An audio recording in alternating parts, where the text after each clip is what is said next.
বাগেরহাটের সুন্দরবনের দস্যু করিম শরীফ বাহিনীর 2 সদস্য আটক করেছে কোস্টগার্ড পশ্চিম জোন।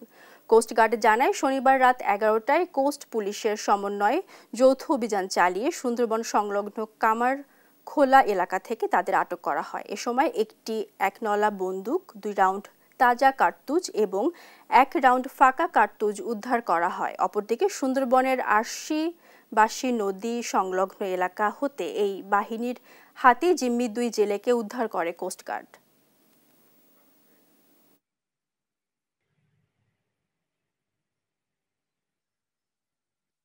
জিজ্ঞাসাবাদে জানা যায়, আটককৃতরা দীর্ঘদিন ধরে কুখ্যাত ডাকাত করিম শরীফ বাহিনীকে অস্ত্র, গোলাবারুদ এবং রসদ সরবরাহ করে আসছে।